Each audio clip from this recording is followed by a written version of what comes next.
Samsung is gearing up to unveil the much-anticipated Galaxy S24 series, and leaks surrounding the flagship devices suggest some exciting features. One notable highlight is the introduction of One UI 6.1, promising users a smoother and more refined software experience.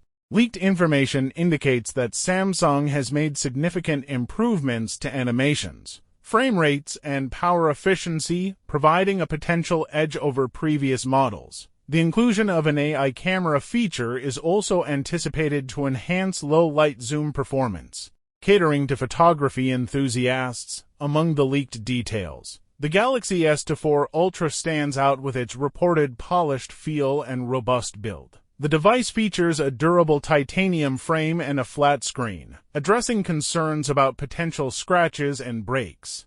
The super ultra-bright display, with an impressive 2600 nits brightness, is expected to significantly improve outdoor visibility, providing a more comfortable user experience in various lighting conditions. As for the standard S24 models, leaks offer insights into their specifications, including display sizes, camera setups, processors, RAM, storage options, and battery capacities. The comprehensive details provide potential buyers with a clear overview of what to expect, allowing them to make informed decisions based on their preferences and needs. The rumored enhancements, coupled with the potential affordability, position the Galaxy S24 series as an attractive option for users considering an upgrade to their current devices. With the official launch on the horizon, consumers eagerly await the confirmation of these leaked features and the chance to experience the latest innovations from Samsung.